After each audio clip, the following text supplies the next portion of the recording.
प्रेरित मंत्र ब्रह्म सर धावा, चला भाजी बायस भय पावा।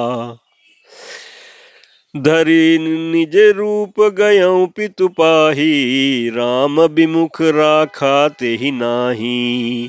भा निराश उपजी मन त्रासा, जथा चक्र भय ऋषि दुर्वासा। ब्रह्मधाम शिवपुर सब लोका, फिरा श्रमित व्याकुल भय शोका।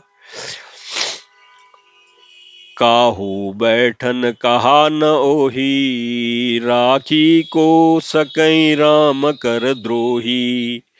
मातु मृत्यु पितु समन समाना, सुधा होहि बिस सुनु हरि जाना। मित्र करई सत रिपु के करनी, ताकह विबुध नदी बैतरनी। सब जगु ताई अनलहु ते ताता, जो रघुबीर विमुख सुनु भ्राता। नारद देखा बिकल जयंता, लागी दया कोमल चित संता। पठवा तुरत राम पहिताई, कहे सि पुकारी प्रणत हित पाही। आतुर समय गहे सि पद जाही, त्राहि त्राहि दयाल रघुराई। अतुलित बल अतुलित प्रभुताई, मैं मति मंद जानी नहीं पाई। निज कृत कर्म जनित फल पायऊं, अब प्रभु पाई शरण तकी आयऊं। सुनि कृपाल अति आरत बानी, एक नयन के करि तजा भवानी। यद्यपि तेहि कर बद उचित, किन्न मोह बस द्रोह। को कृपाल रघुबीर समो, प्रभु छाड़्यो करि छोह। प्रमात सियावर रामचंद्र शंकर जी भजो। अरण्य कांड दोहा 2। इस चौपाई के प्रसंग में तुलसीदास जी कहते हैं कि मन से प्रेरित होकर के वह ब्रह्मवान दौड़ा, कौवा भयभीत होकर के भाग चला। वह अपना असली रूप धरकर पिता इंद्र के पास गया, पर श्री राम जी का विरोधी जानकर इंद्र ने उसको नहीं रखा। तब वह निराश हो गया, उनके मन में भय उत्पन्न हो गया।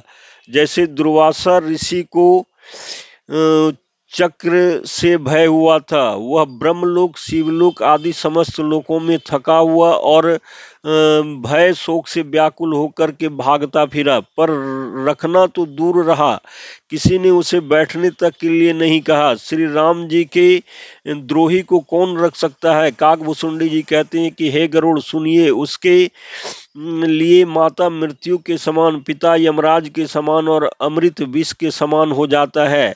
जो श्री राम के विरोधी है, मित्र सैकड़ों शत्रुओं की सी करनी करने लगता है। देव नदी गंगा उसके लिए वैतरणी यमपुरी की नदी हो जाती है। हे भाई सुनिए, जो श्री रघुनाथ जी के विमुख होता है, समस्त जगत उसके लिए अग्नि से भी अधिक गर्म जलाने वाला हो जाता है।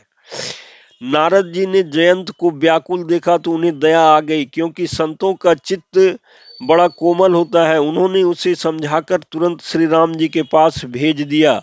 उसने जाकर पुकार कर कहा, हे शरणागत के हितकारी, मेरी रक्षा कीजिए, मेरी रक्षा कीजिए। आतुर और भयभीत जयंत ने जाकर श्री राम जी के चरण पकड़ लिए और कहा, हे दयालु श्री रघुनाथ जी, रक्षा कीजिए, रक्षा कीजिए। आपके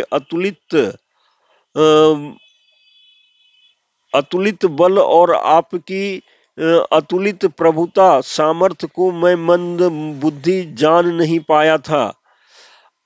अपने किए हुए कर्म से उत्पन्न हुआ फल मैंने पा लिया। अब हे प्रभु मेरी रक्षा कीजिए, मैं आपकी शरण तक कर आया हूँ। शिव जी कहते हैं कि हे पार्वती, कृपालु श्री रघुनाथ जी ने उनकी अत्यंत आर्त दुख भरी वाणी सुनकर उसे एक आंख का काना करके छोड़ दिया।